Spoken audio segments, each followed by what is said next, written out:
Smiley faces.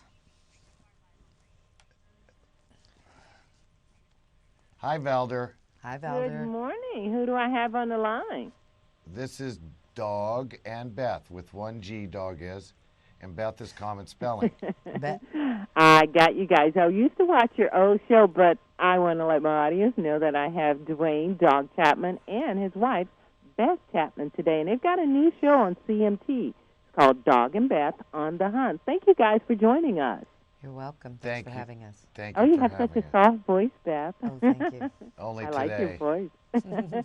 Well, before we jump into your new show, I got a question for you guys. You guys do this for a living. We've got a serious manhunt going on in Boston. I don't know if you know about that.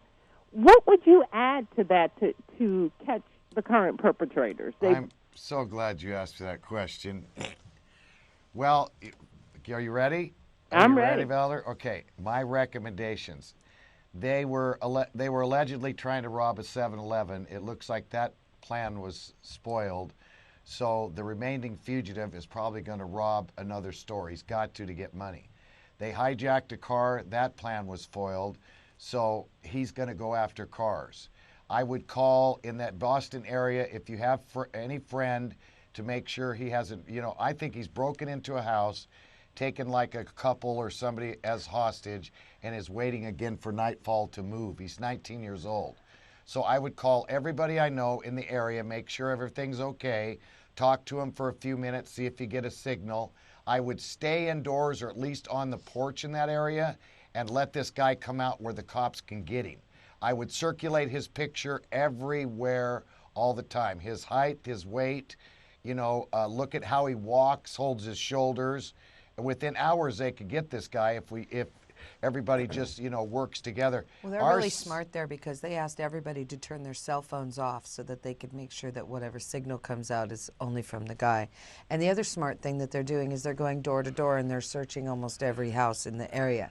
So they are very, they're really on top of what they should be doing already. So, we can only offer information as a spectator, but, of course we'd like to be right there in the streets going door to door with them. But, it's a very serious situation, so we have to let them do it. It is, and that's great advice. That's the best outside advice that I've heard in order to make this happen. You guys do this for a living. Beth, I want to ask you, how is it putting your life on the line? People watch you, they laugh at the show sometimes. You guys do funny stuff, but this is really serious work that you do. Yeah, it is really serious work. You just never know. You just don't know who you're going after or how desperate they are. Only they know how desperate they are.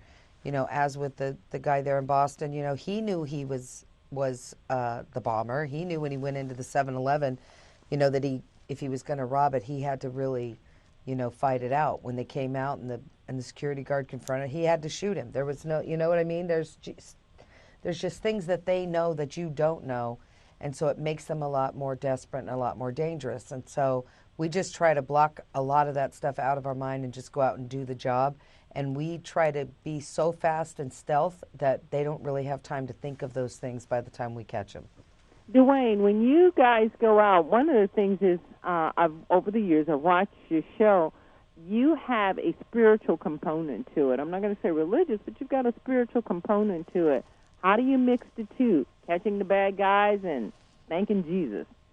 Well, my language is terrible, not very good. But my pastor, Tim Story, said I should say I'm working on it, and I really am. I just believe that there is a greater power, and his name is God, and I am a Gentile, so to be able to get through to God, God gave me his son named Jesus. And as the older I get, the more I have evidence that there is a Jesus and a God. So my mother believed in that, my father, and the mother before her. So I'm just following in a Gentile tradition. That's a great answer. Beth, let me ask you, your family's involved. I don't know if the kids are still involved in this. Once again, I'm going back to, everything that's dear to you is put on the line every day. We go to our regular jobs at the mill, at the store, or something like that, and we don't feel like that. what do you do to bring safety and calmness to your family? How do you calm them and say, this is just a job, we'll be fine, it'll work out? How do you do that? There's a lot of yelling. I was going to say, she's crazy. Have you seen the show? Well, we took some of the danger out of it because Dwayne Lee and Lisa are not there anymore. It's just Leland, and Leland is highly trained, and we don't have to worry about him. So it took some of the stress factor out when, some of the children dropped off of the show. So that helped. But, this is a 24-hour day, 7-day-a-week job. It runs every single day of the year, whether there's a holiday or not. People are always wanted. They're always running. They're always in peril. And so, I think I've just learned over the years to deal with the stress and to just, keep it to a dull roar most of the time, right? And, we try to take family time when we can get it and try to just shut off the phones and not deal with it. But that's really the only way that you can deal with it. We have a calling on us right now, and these people who are following us are like, this is our ministry. So it can't close. It has to be open all the time. What a powerful statement. Dwayne, when do you want us to watch you on CMT, your new show, Dog and Beth on the Hunt? When do you want us to watch? We're on every single night. Sunday night, 7 or 8 o'clock, prime time.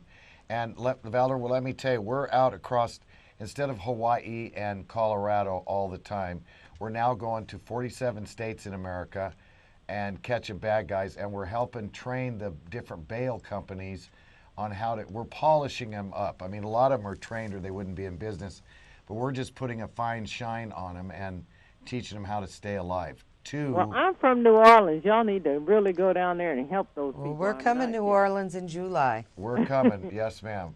They need help. I'm telling you, it's a high-crime city. Yeah. So I want to thank you guys for what you do. Everybody has their own calling. This is such a unique calling. I love the way Beth said it. This is such a unique calling. But thank you guys for what you do and how you do it. Thank you, Thank you, ma'am. You're very polite. I love you. Thank you. Bye-bye.